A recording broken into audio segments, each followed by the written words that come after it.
Good evening. Welcome to the Thursday, August 7th, 2025 Board of Education meeting. We were in executive session from 5 to 6, then we were in a work session, and now we are coming back to the regular business meeting. Can I have a motion to bring us back to the business I meeting? will move.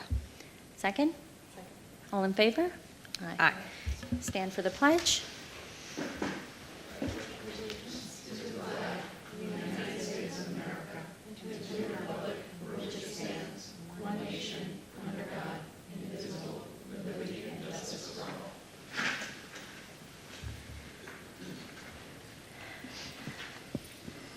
Okay, so my second president's report. I personally have been out of the country, and I just got back this morning. So here we are.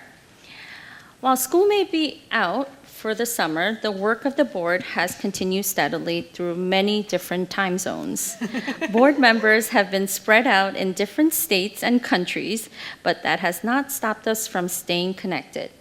This summer, we've focused on several key policy updates, including revisions to the Code of Conduct, guidelines for student clubs, outside speaker policy, and safety procedures. We've also continued our efforts in our work in equity and efforts to strengthen inclusion work across the district, ensuring that all students feel welcomed and supported.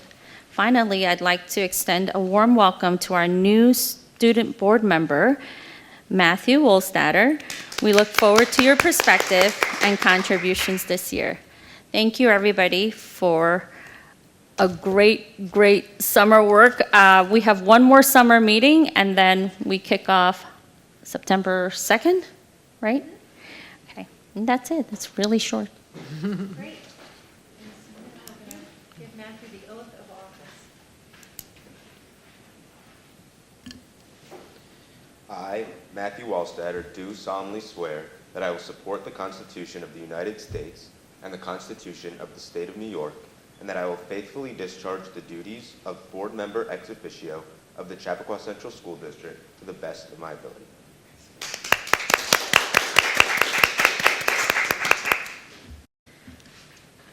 So can I have a motion to move 1.1.2? Be it resolved that the Board of Education hereby adopts the revised 25-26 Board of Ed meeting calendar. I'll move. Can I have a second? All in favor? Aye. Okay, so we had this, Kelly, may I? Yes. Okay, so now we had discussed in our meetings last year that this would be the point in time in the president's report that Matthew would give his students' report. Yes. And so we have a few slides prepared. Thank you, Matthew. Let me. All right, thank you very much. So I'm very excited for my first student update for the Board of Education. This summer, I've been able to go to Greeley a couple of times to kind of see the work that's been going on, both with construction and other aspects of the school. And so there are many exciting things that have been happening this summer in order to plan for our students' first day on September 2nd. And so the first thing that is, I think, two of our biggest updates are the construction of the J Bridge and the guardhouse. The J Bridge has been down for, I think, 2 or 3 years at this point, and it's finally being reconstructed, allowing for a connection between the Math and Science building, otherwise known as the J building, to the main part of the school. And if you go to the next slide, I was actually able to go on the construction site, which is pretty cool. I got a hard hat, and I was able to see it in person. So from a student perspective, it's really cool to see the changes that are being made to the school, and I really do think it'll be beneficial for all students. And then for the guardhouse will oversee all visitors going in and out of the school, and will just provide more safety for all our students, staff, faculty, and administration. And so another important change that's coming to really this year is the student usage of cell phones during the school day. And in accordance with the New York State Bell-to-Bell cell phone policy restriction and CCSD policy 5031, the use of cell phones will be prohibited during the school day and specifically during instructional time. And so high school students can store their phones in their backpacks, their lockers, or in their pockets. But then classrooms will also have these cell phone holders pictured up there to help support this policy as well. And then there is some language in the policy that allows faculty discretion in terms of cell phone use during instructional time in classes. And we're going to work with our students as they return to help acclimate everyone to the policy. And so, but you can see our products that will help support this policy as students return in the fall. It's going to be quite a change. So if you think you can't self-regulate digging into your pocket to take it out, it's best to put it either in that slotted shelf thing or the shoe holder Yes. thing with Or a number. the teacher may require the shoe holder, Yeah. which is Okay. current practice. Okay. So luckily, everyone will have one of them now. So, go ahead. And then another important update is our new academic teams, which have been worked on this past school year and are now being put into place this year. And I just wanted to kind of highlight that the Meet the Horace Greeley academic team coaches will be on Thursday, September 4th at 6 p.m. here in the auditorium, where students can learn about their coaches and their expectations for the upcoming season. And then registration will begin the following day. And then something that I didn't even know was going on, but that an exciting new camp has been made and has been it was in its first week this year at Greeley in the Student Sustainability Research Center in the greenhouse, where 3rd and 4th grade students have been participating in plant camp, and they've been able to access the resources that we have in the greenhouse and in the head house and in the science department overall. And they're actively learning and engaging about topics like plants and ecosystems and composting that are really valuable to them as elementary schoolers and just as students overall, but are also giving them early access to the greenhouse and the facilities that are offered at Greeley for when they come in a few years to be able to experience even more. And so while this camp is guided by Dr. Pease, it's led by 3 incoming juniors who are the Sustainability Research Center Fellows, and they are leading these students to enjoy the greenhouse and learn, and I think it's been really successful so far. And I think that registration for the camp filled up in, I think 1 hour is what I heard. So, Hottest ticket in town, folks. Wow. so that's been really successful. So it's great to see. Has that just been like a 1-week program or? It's 3 weeks. It was in its first week this year, this past week. Oh, I didn't even know we had that. It's a new thing. We used to do STEAM camp, and we didn't have a lot of interest, so we stopped running those. This is a new pilot for us. Oh, great. Plant camp. which is Love great. it. So thank you, Matthew, for your. Thank you. update. Okay, so now, And are we on track with the construction to be done before school starts? oh, we have that in the. Coming up. update? Okay. So we I'll can talk hold about it. that now, or we can- okay. So, Adam, can we go back to the code of conduct and safety hearing, because we do have to have a public comment. I just don't want it to be confusing. So, are we ready? Okay. Okay, so the first part of our requirement, when we are in the summer and preparing for the next school year, is to have hearings on the code of conduct and the safety plan. Every year, we look at our code of conduct with our principals and with the policy committee, and we determine whether or not we need to make adjustments based on our past experience. And so this year, in our code of conduct, we do have a few adjustments that I would like to highlight.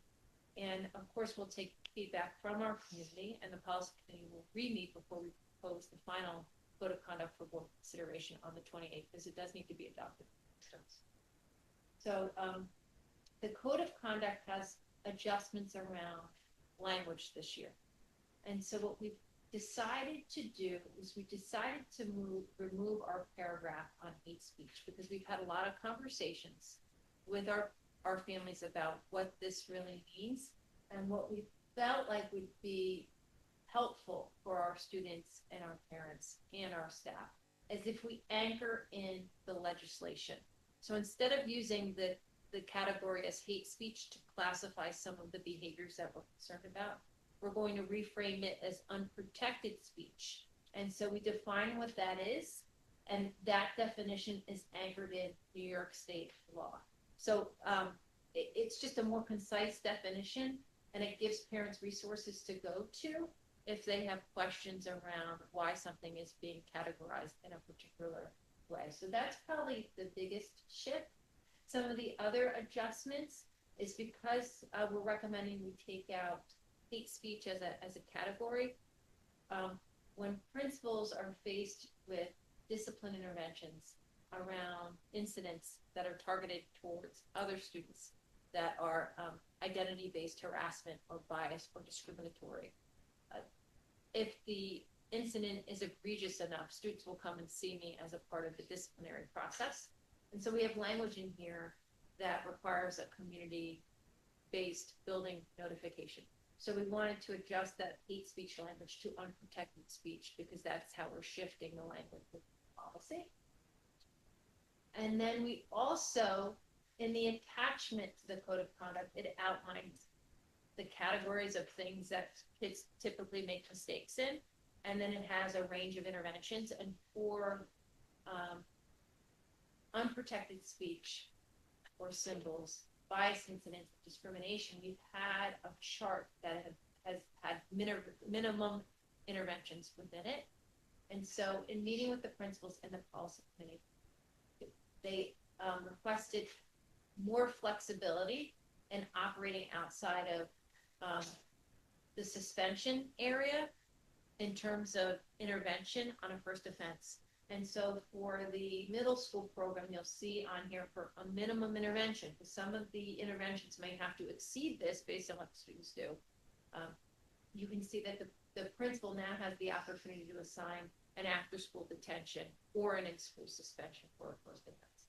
The high school principal now has the option of assigning a Saturday detention or a range up to 2 days of in-school suspension for a first offense, continuing that student learning experience as well to ensure that we are working with students to understand the impact of their behavior on others to decrease the likelihood of it happening again. And then you'll see, because we made that adjustment, we had to adjust at least the middle level, second offense category, and then at the high school level, the third offense category. But I do want to share, to be very clear, there are some students who come to me for a major intervention on the first offense. It just depends on the nature of what they did. But that's few and far between, but it does happen. So I don't want anyone to get the understanding that the behavior could be totally egregious and the student might wind up with an after-school detention. That is certainly not the case.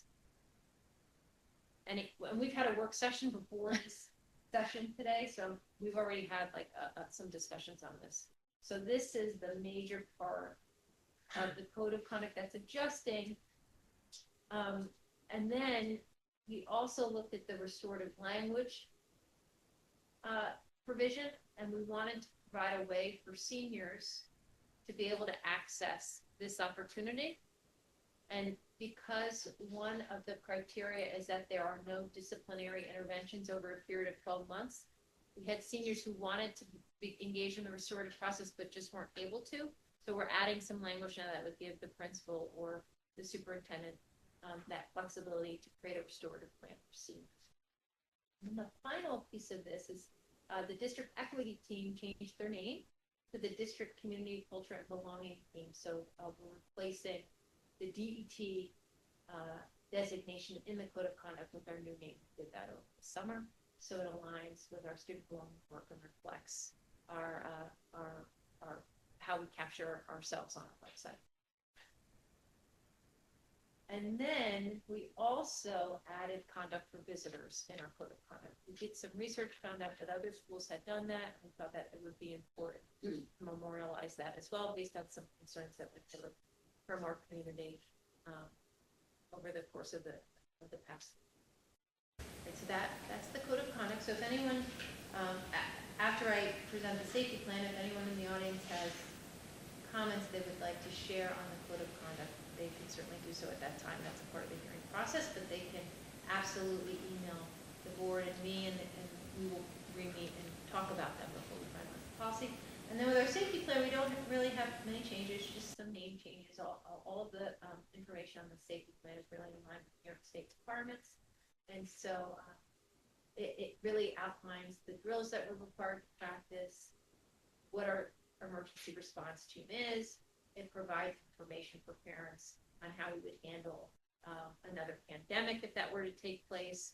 And so it's really prescriptive. There were very few changes within the plan itself. Most of it was around like the requirements for the principals to let students and staff know that a drill is taking place, so no one thinks there's a real life event unless it actually is one. So if anyone has any questions or concerns or feedback on the safety plan, you can let me or Josh know and we'll talk through that. But again, this is a really prescriptive document that goes on our public facing side of the website. And so then I'd like to close our code of conduct and safety hearings. And so if there's any public comments only on the code of conduct and safety plan, we welcome them at this time. And then after the public comment period, if there's any discussion, are there any comments on the safety plan? Okay, hearing none, is there any discussion that the board would like to have beyond what we already talked about? And I know we talked about lots of things during our hour-long work session on that, but I just want to say I really appreciate you making those adjustments on, especially with the opportunity for students to have that time where they can partake in the restorative justice process instead of just being it a punitive process, because I think our goal is to not just punish kids, but to really have them understand what went wrong, whether it was intentional, by accident. You know, I always say that even accidents, it can be an accident, but you still say sorry because you've already caused somebody harm. Like when you hit somebody by mistake, you've caused that person pain, so you say sorry.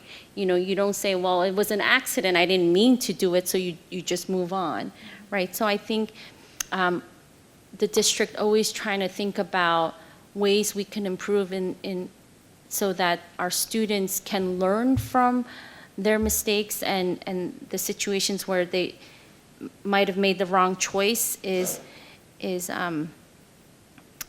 really helpful to students. I think would be really appreciated by students and families, both alike, because that's really the point of the student code of conduct. It's not just to punish kids and families and to make people feel bad.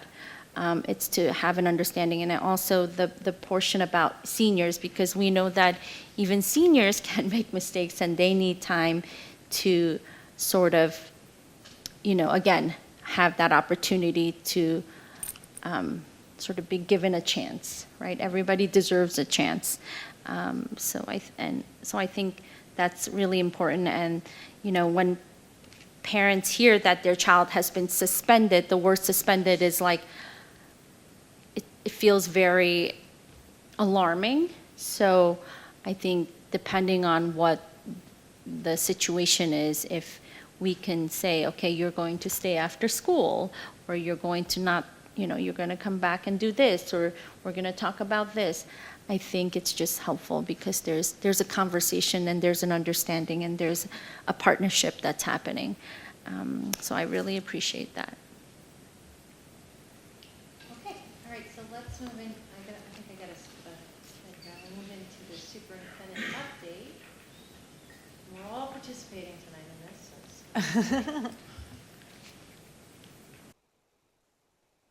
Okay, all right, so we have some items on the agenda that we'd like to talk about, and then we want to provide the board with our summary. So the main reason we're meeting tonight is because of the tax warrant. So go ahead, Josh.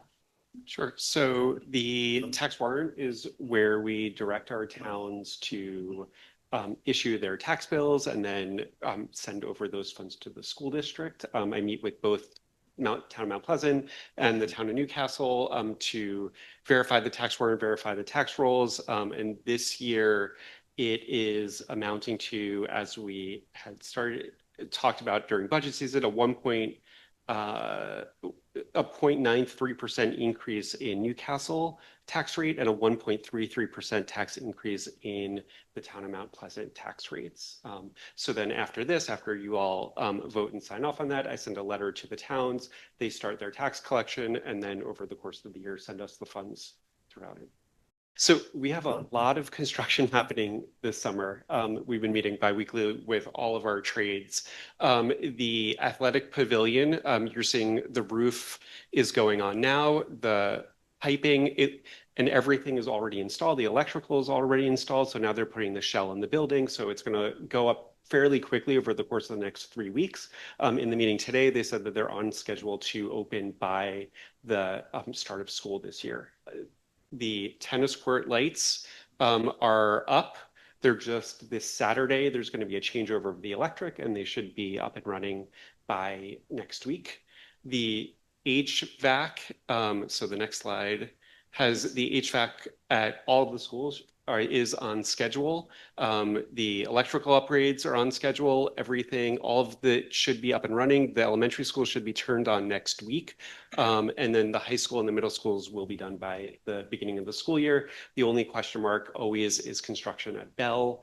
We have to crane into the roof piece of it. So that's the only thing that might be delayed by the start of school, but they are still on schedule to finish it by school right now. But I have that concern. And I know people are frustrated our tennis courts aren't open right now. I totally understand that. But we have too much happening on that path to have that space open for anybody. And so as soon as all that heavy construction is done, we will open them back up for the community because we are getting a little feedback around that. I love that our people want to exercise. It's great. Track is open. Just go around. But that pathway is too dangerous for children. And if we can't open it for our kids, we can't open it for anybody. Okay. All right. So on behalf of Andrew, I'd like to announce that we have all of our positions hired and in place to start the new school year, which I think is a credit to our administrative team and our faculty and our students who've been in all summer in demo lessons to be able to put us in a really strong position to open up in a way that we have all of our staff here who are in the probationary assignments. And we do have on the agenda the resignation of one of our social workers, but we have a plan in place where I think we'll be able at the next meeting to recommend someone that will be able to start the new school year at Bell. I do want to thank them all for working really hard to put us in a strong position to open our buildings. And so then our next major hire will be the director of special education. But as the board knows, Karen Smith will be starting the school year for us. So we'll be focusing on that as soon as we get open. And Yasmin and Andrew will be leading that process together. And so now we want to talk about some professional development and curriculum reviews. So go ahead. Yeah, so I wanted to start by providing some framing. CNI is also very busy over the summer. It's one of the nice things is that we don't have to pull our teachers away from our students as we do during the school year. So we try to take advantage of the summer to do a lot of professional development, a lot of curriculum revisions, evaluations, things like that. I wanted to start with a graphic that many of you have seen. It might be new to some of you, but this is a kind of a seemingly simple graphic that drives pretty much all of the curriculum work in the entire district for every subject, for every course. And it's a curriculum evaluation cycle that all of our curriculum is on. All of our curriculum is part of one of these phases at any given time. And we use it to keep track of, keeping our curriculum fresh and making sure that curriculum doesn't get stale. Curriculum shouldn't be static. It shouldn't just be kind of locked in and stay put. And the reason for that is because standards change, assessments change, students change. Students that take a particular course change. In some cases, student needs change. You also have, even like global things that change. And so our curriculum needs to reflect those, global changes, best practices change, et cetera. So this is the way we keep our curriculum fresh, but also keep it on a schedule so that it's not kind of a curriculum free for all. And we make sure we have a good system to keep track of where things are. It also drives the CNI budget. So we know when like new curriculum might be cycling on and when we might have to spend a chunk of money on a particular course or a subject area curriculum. So we can track this out over time. And I always use these same colors. Our staff are used to these colors. So we have color-coded spreadsheets with pretty much every course in the district, every subject area in the district. And we can, by color, tell you what phase of the evaluation it's in. In some cases, these things take a year. In other cases, they're shorter than a year. Sometimes we'll do a phase over a summer or even 2 phases over the summer. I know in some cases, the board has been involved in conversations where, like, something comes to our attention, or there's been some real change globally, et cetera, in some standard and an assessment. And we say we need to like jump right into an evaluation phase. We're going to evaluate that curriculum. We're going to make some adjustments. In some cases, we've hired outside consultants to help us with that. In other cases, we've done it internally. But this is really the document that kind of drives that whole cycle. So I just wanted you to see those phases. And then I'm not going to go through all these parts, but I know we've had some discussions about like, how do we evaluate courses? How do we evaluate programs? How do we know that, we've got this continuous improvement model? And how do we know that, let's say, the implementation of a program or the pilot that we're choosing, how do we know if that is any better than what we were doing before? And so I did want to highlight, these are the same colors and the same phases that you saw before.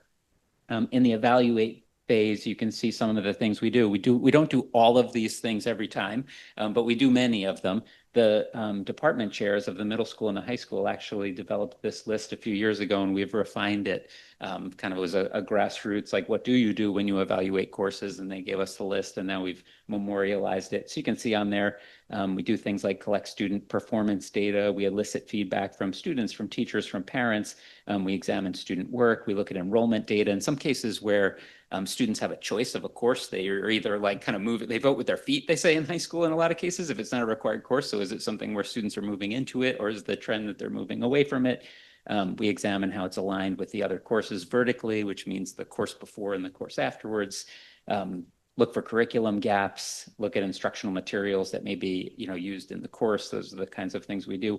We'll also use outside consultants, as I mentioned. In some cases, we'll use Tri-States. Tri-States actually is visiting us this fall. We're going to have them look at our literacy program at the elementary school and tell us to what extent they believe our literacy practices are aligned with the best practices that New York State has articulated through their brief. So those are the things that we do to evaluate, and you can see the different pieces and the different stages there.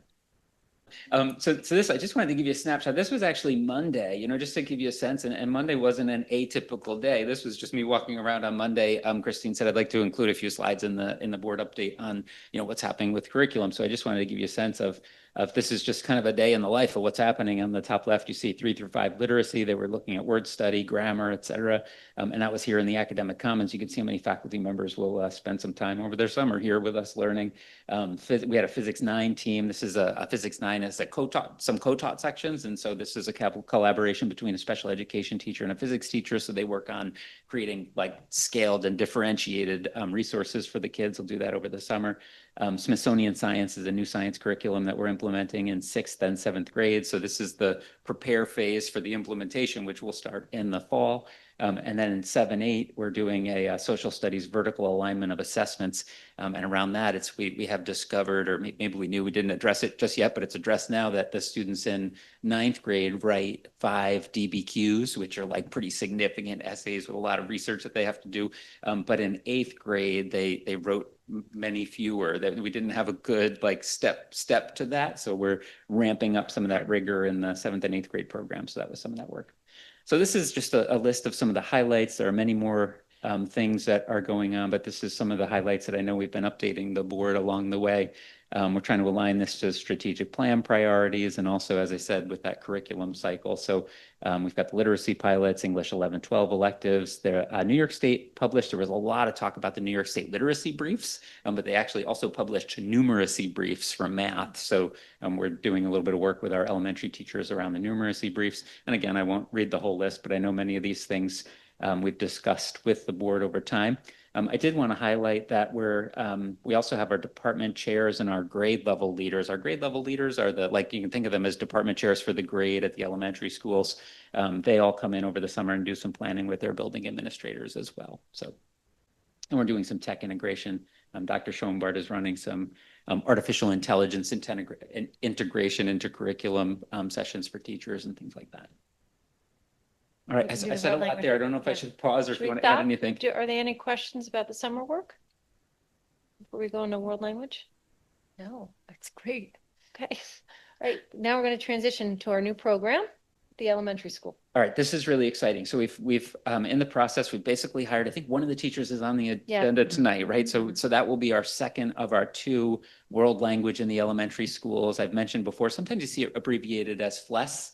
But we don't really refer to language as foreign language anymore, just because of that like kind of othering connotation. So although that acronym has stuck, we generally call it world language is the way we describe it now, but sometimes you see it referred to as FLES. The program structure over on the left, we have two teachers. They'll travel together in the pair where they'll spend 2 days in each elementary school, each cycle. So it'll be 2 days out of 6 in each elementary school, and each student K through 4 will have 2 lessons in that 6-day cycle. So they will see a teacher, the same teacher twice. For like it might be day 1 and day 2, and then they'll see them again on day 1 and day 2.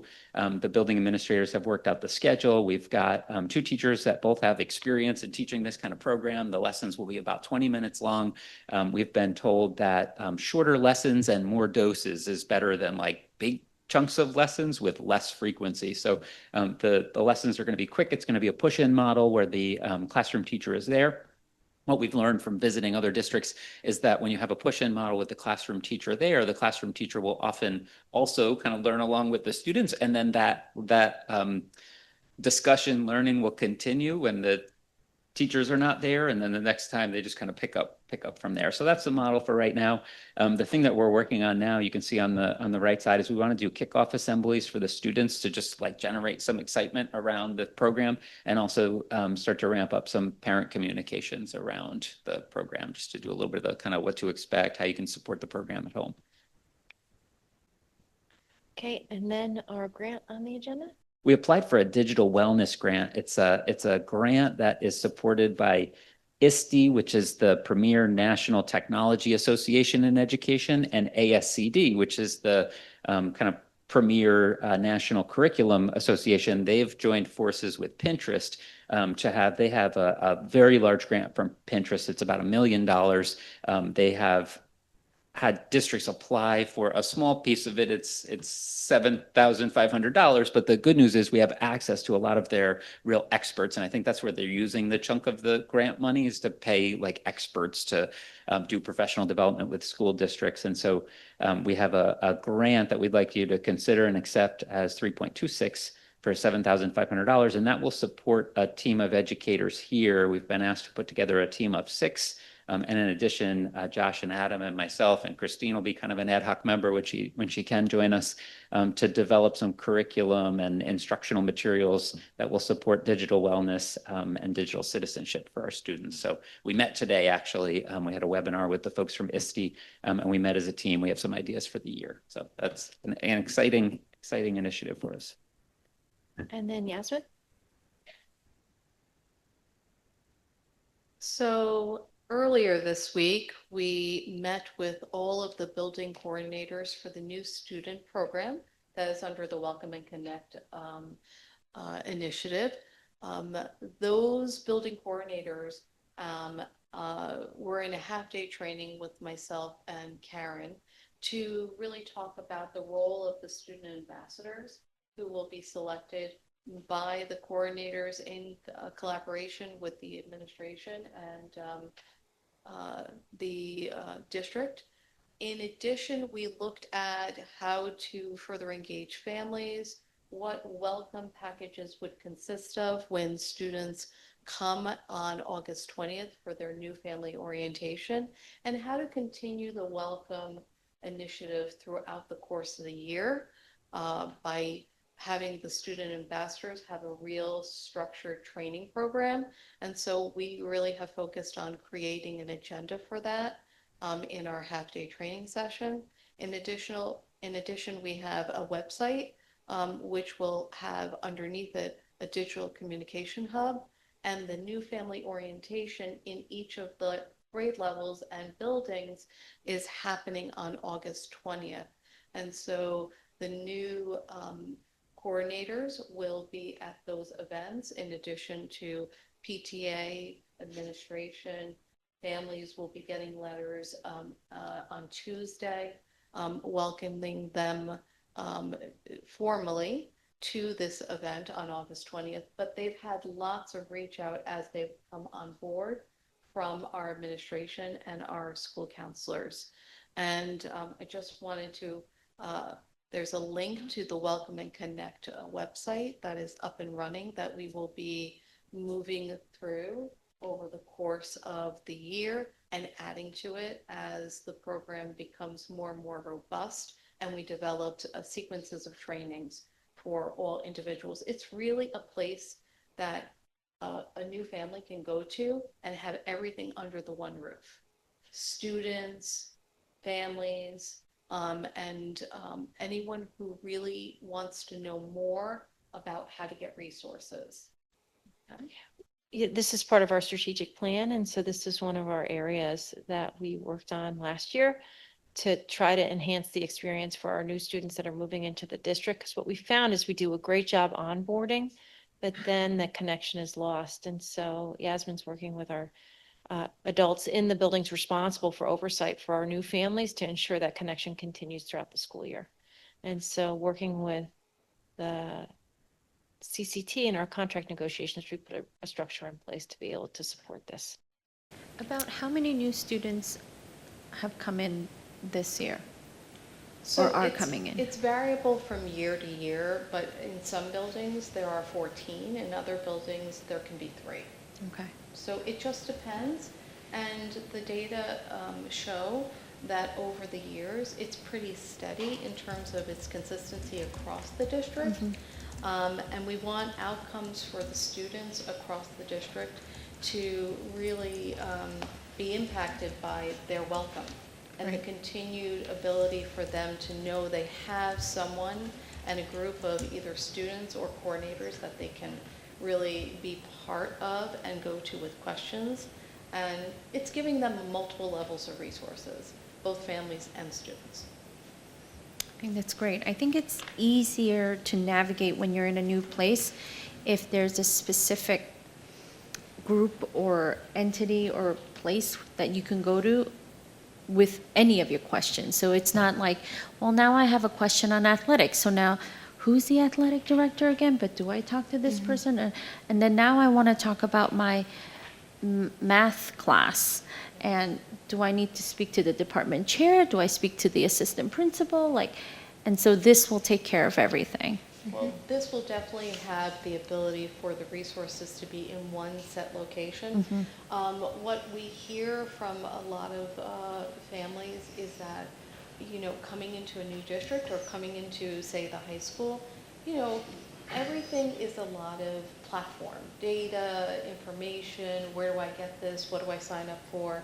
And it's coming to you at a fast and ferocious rate. And so having the ability to have the orientation on the 20th allows for everything to sort of slow down and be customized for people that are new.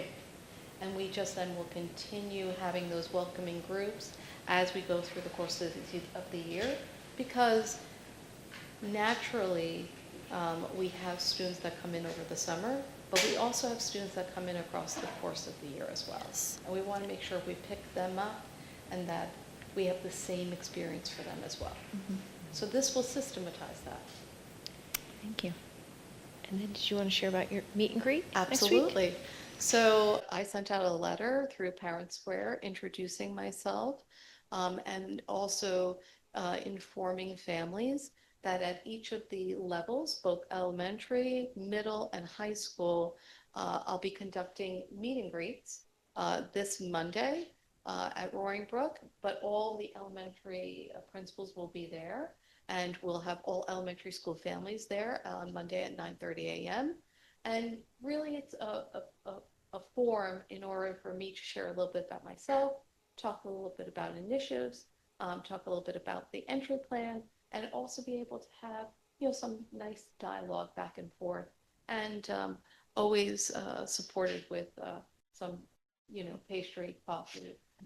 That's always a good thing. Snacks are important. And the principals will also be there too. Yeah. The principals of the buildings will principals be be there. Absolutely. And then after the elementary school family meet and greet, I'll be going to the middle school family meet and greet on Monday at 11:45, and that will be held at Bell. and the principals and the APs as well for the middle school will be attending that. And then on Tuesday will be the high school families. So I'm looking forward to meeting the larger community. Now, do people have to sign up or they can just No, they show up? just come on in. I'm only just wondering about how many people are here to come because it is summer and people are, they might be around, but they're just not aware because they're not paying attention. That's a really good point. So what I did in the letter was in the conclusion paragraph, we made sure that to let people know that there will be more events in September when students return Great. for an opportunity to meet. Great, thank you. Dr. Ackerman, before we Yes. move on, I just had a question for Dr. Peace or two on the summer curriculum development. For, a number of these, I know we have the upcoming next meeting or two, the district performance update. Will you be able to, include some of those highlights of the various evaluation processes of these different curriculum as part of that update? Yeah, I definitely can. The standard performance evaluation report is kind of high-level NWEA, which is the math and literacy assessment. We give that in grades 1 through 8. And also that the reason that performance report exists at a high level is the state requires that we report our region scores and our New York State testing scores. But we've, over the years, those assessments have changed a lot in a lot of ways. And so we've been using some other data to kind of keep track of how students are performing. But I can definitely work in other parts. If there's pieces that the board would like to hear more about, I can include those in there. I'm always trying to find a balance between how much I share and how much time you all have and want to listen to it. But if there's pieces that you'd like, I could talk for a long time about performance and assessment results. For me, I think some members of the community would appreciate hearing the reason why, the specific outcomes we're seeking with some of the curriculum changes, and then to be able to show that we're achieving those outcomes so people could understand why you're making particular changes. Yes. Yeah, there are some things in education that we've gotten very, very good at measuring, and we can measure at a very granular level multiple times over the course of the year. Literacy is one of them. We have many ways to measure. There are lots of very well-researched tools, many of which we've implemented, and we track a lot of data on our students over time, and we can see how students are growing, which students are growing, the impact of curriculum, where the gaps are in curriculum, and so we can, make curricular adjustments, program adjustments, things like that. Some of them are a little bit more difficult, because when we're talking about something like IB in the Life School or the elective program in English 11 and 12, the purpose of the Life School is like there's lots of pieces of it where there's lots of points that we could potentially measure, and so those are a little bit more challenging. It's not as easy as how is a student developing skills around literacy, but we could definitely include more. If the board has pieces they'd like to see, let me know. Share it with Dr. Ackerman or myself, and we can work those into the report. I think you'll be surprised and impressed with all of the different tools that are available and the data that we actually have. But we usually keep that report pretty high level, but we actually have some really good granular data that might be interesting to see some pieces of it. Thank you. I think it's always nice to see the bigger picture and then be able to see some of the detailed parts of the curriculum. Bless you. Especially, I know that we like to highlight the good things, but sometimes it's in some ways, if we see areas where we need to see growth, it's good for the community members to know, so that saying, okay, so this is an area where we need to grow, and this is how the district is working on that. And I think that's helpful for us in looking at the bigger picture and not just, okay, this is a problem, but there is a problem or there is a challenging area, and this is how the district is handling it. So I think that'll be helpful for us. Thank you. I think that's what I have, so we could talk between the next meeting to kind of iron out a couple suggestions of what we'd love to see. Thank you. Great. And then getting ready to open. So we have our new teachers coming in on the 19th, and our sports are starting on the 25th, and then our opening day with our full faculty is on the 28th. And that's also when we have kindergarten orientation, because we wanted to move that out of the first full day of school, so kids could all start on time, and also we wanted to make sure that our buildings were tight. And so we felt like having parents in our buildings before school opened would make the whole environment feel more comfortable for everybody. So we did it last year, and we're doing it again this year, and we're really excited. So that's the end of the superintendent's update. Thank you, everybody. Thank you. Okay, now we are on to committee reports. We had, we had a policy committee meeting Yes, we did. from different time zones. Christine, we're going to go over all of the policies later in the threes. Do you want to talk about it just then, or Yeah, give I a brief think summary? because we have so many policies, we had a work session to talk about them. And so what we've done is we've gathered feedback throughout the year, and then we've worked together with our attorney to try to reshape some of our policies so that we're in best position to support everyone and to communicate what our expectations are. So we look forward to hopefully being in a place where they are ready to be adopted at the next meeting. So that's it. Did we have any other committee meetings? No, No? Okay. they haven't started yet. Public comment period. We welcome public comments, and in respect for each other's time, we ask that you limit your comments to 3 minutes. Board members may be contacted via email or phone. After the public comment period has been completed, board members may have a discussion among themselves regarding comments presented. Anyone coming for public comment? Okay, moving on to 3, approvals and ratifications. Can I have a motion for 3.1? The board, be it resolved that the Board of Education hereby accepts the minutes of July 1st, 2025 board meeting. I'll move. May I have a second? All in favor? Aye. May I have a motion for 3.2? Board of Education hereby accepts the minutes of the July 16, 2025 special board meeting. Second? All in favor? Aye. Here are the policies. Do we go one by one? If you wish, you don't need to motion this is a first reading. 'Cause- The only one you will need to motion in second is 3.9. 3, okay. So we have under 3.3, policy 5030, student code of conduct. It's the first reading. 3.4, the attachment to the policy of 5030, student code of conduct, first reading. 3.5, policy 7025, maintenance of public order on school property, first reading. 3.6, policy 5105, student clubs, first reading. 3.7, policy 4070, outside speakers sponsored by school-affiliated organizations, Chappaqua PTA, Greeley Sports Boosters, and Friends of Greeley Theater, first reading. And 3.8, Regulation 7000, schedule of fees for community use of district facilities, 2025-26, first reading. So can I have a motion to move 3.9? Yeah, is that right? Could I just suggest Yeah. through the president that Dr. Ackerman just explain why this is being adopted without the customary, first reading and thoughts? Yeah, maybe you can move it and second it, and then we can do the discussion part. Is that good? So am I moving You're asking for a motion. for 3.9? Can I have a motion for 3.9? I'll move 3.9, the board of the year mandated second reading, policy 940. I'll second. All in favor? Oh, wait, he wants to discuss Oh, first. right, sorry. Suggested Dr. Yeah, Ackerman explain so let me why. just share, at a previous meeting, the board had transitioned one of our staff to a confidential employee.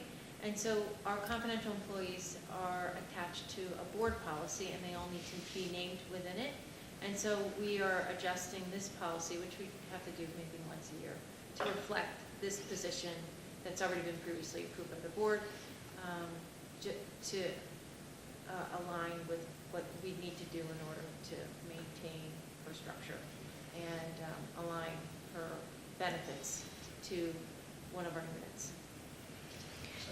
Can you just say, because I know initially when we talked about this, confidential staff, what that means? Sure, those are staff that need to maintain the privacy of employees and have a level of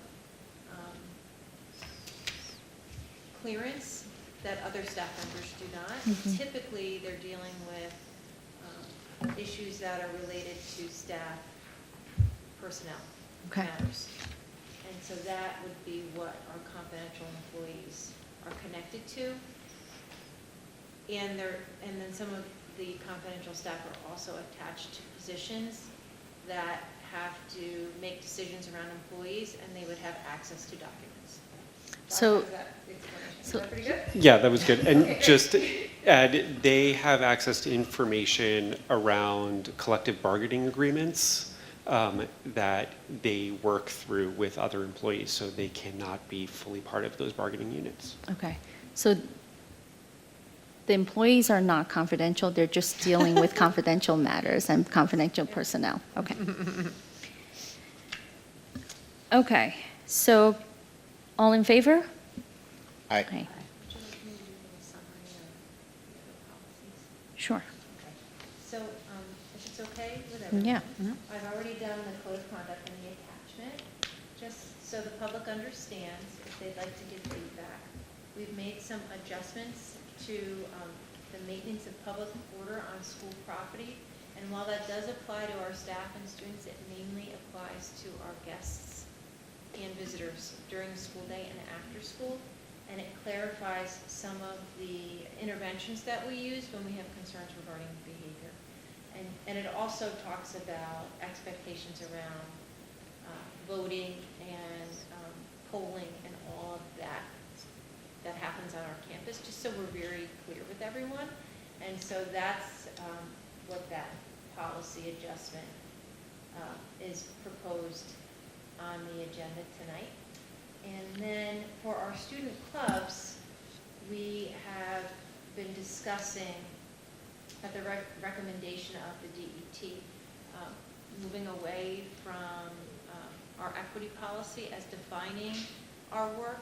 And so what we've done in our proposed adjustments is we are suggesting that we line our clubs and our programming to our mission statement, which I know we're going to be working on collectively as a board, in addition to our district educational philosophy. So that adjustment is found in the club policy. And then our next, I'm moving through my slides here, so give me a second.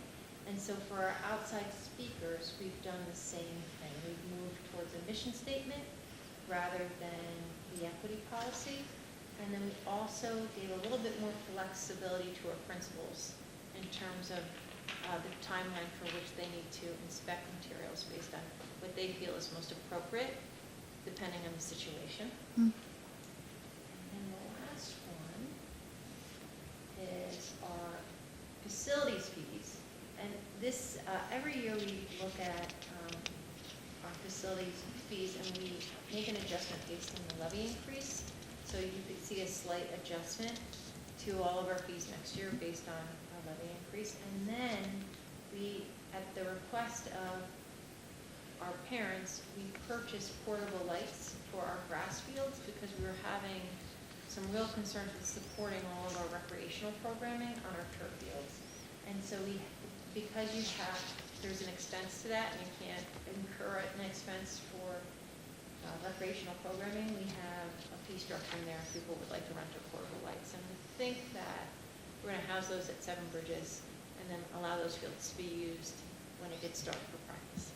So if everything goes the way we expect and you approve this, then we'll work with our recreational programs on a reservation process. And how many of those lights do we have now? We have 8 of them, and then 4 of them also. So we have show- 4, yeah, that's not for, right. we are purchasing 8 8. for team use. Okay, And then we'll Yeah. also use them when we need them for our big games. okay. But Great. we have 4 that we use on our property here, Great. like for event stuff. Okay. Stuff. We're not going to let leave here. But 4 for rent. We have 8 for rent.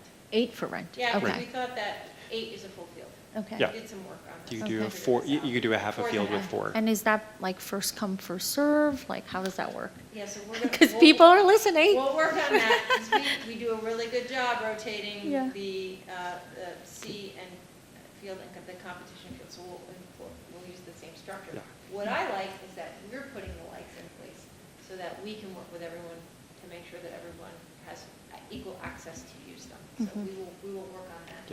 Yeah. Should you approve the facilities. And I think the pay structure is very, very fair, Very fair. very fair. Yeah, and the only thing I would add is there is a electric fee for us to charge those batteries, which is part and built into that pay structure. Okay. Great. And those are all the major policies, so if anyone has any feedback, please let us know, and we'll take a look at it. And just so that community members know that the code of conduct comments do need to come in because we need to adopt it before school starts, right? In the facilities. And the facilities, yeah. It would be great if we can get all of them done. Yes. Okay, so now, if I may, I recommend 4.1 instructional as presented. Can I have a motion for 4.1? I'll move. Second? All in favor? I recommend 4.2 non-instructional as presented. Can I have a motion for 4.2? These are all appointments, instructional and non-instructional. We have like teacher aides, custodial subs, retirement amendments. You move. Second? All in favor? Aye. And we are at 5, recommended action, consent agenda. Use of the consent agenda permits the Board of Education to make more effective use of its time by adopting a single motion to cover those relatively routine matters which are included. Any member of the board who wishes to discuss individually a particular piece of business on the consent agenda may so indicate, and that item will be considered and voted on separately, thus preserving the right of all board members to be heard on any issue. It is recommended that the Board of Education approve the following consent agenda as submitted by the Superintendent of Schools. So I think we need to take out, I'm going to make a motion first to take out 5.2 because we need to. Can I have a second? Okay. All in favor? And then, so then now I'm going to, is there anybody that wants to move anything else from the consent agenda? It's a lot, from 5.1, 5.3 to 5.29. No? Okay, so may I have a motion for 5.1 and 5.3 to 5.29? May I have a second? I second. Okay, any discussion around any of them? Just on 5.17, I would just ask, via Josh, do we anticipate our unassigned, unallocated fund balance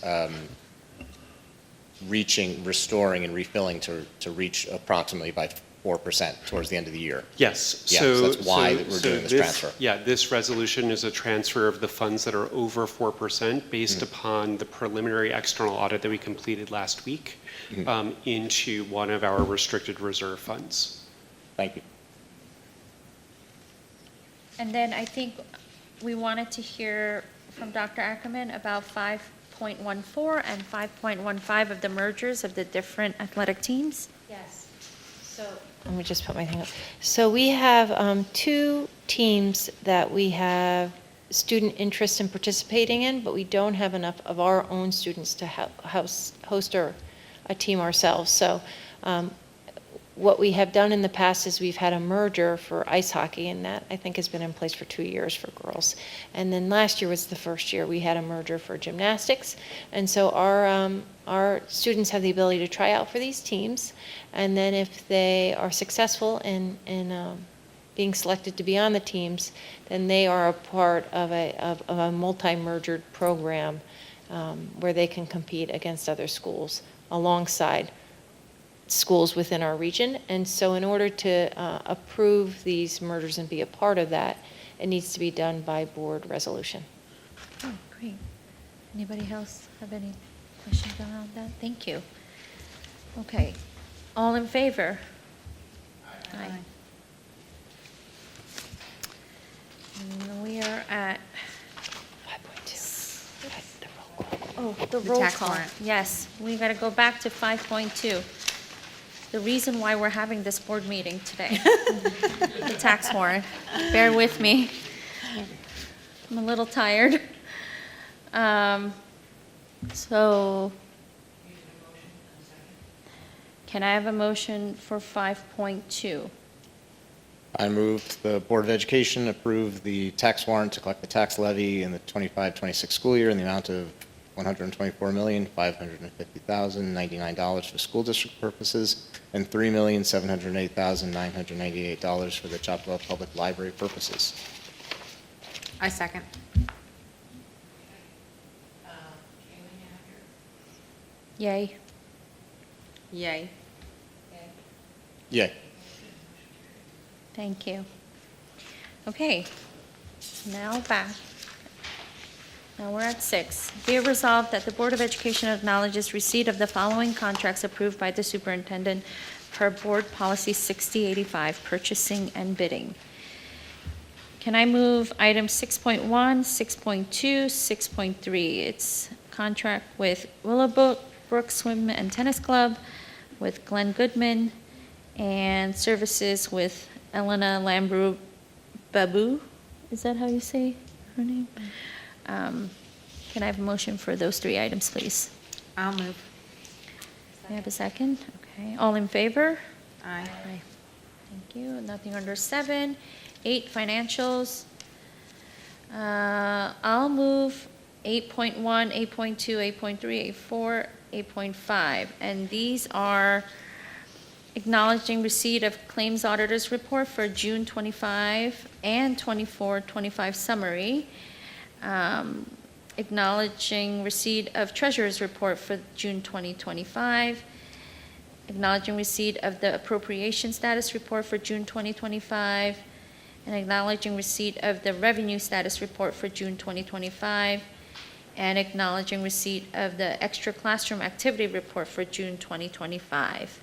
Can I have a second? Any discussion, questions? All in favor? Aye. We have to go back into executive session for proposed executive session for matters made confidential by federal and state privacy laws.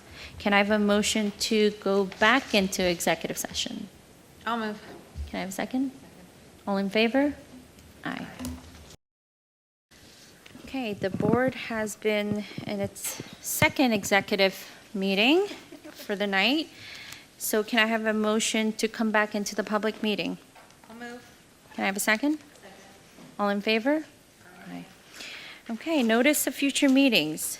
Thursday, August 28th, 2025 at 10 a.m. It's opening day, and it'll be here at the Academic Commons. And then after that, it'll be Wednesday, September 17th, 2025 at 7 p.m. Same place, Horace Greeley High School, Academic Commons. Can I have a motion to adjourn the meeting at, what time is it? 9:41. At 9:41 p.m. Can I have a second? All in favor? Aye. That's it, meeting adjourned.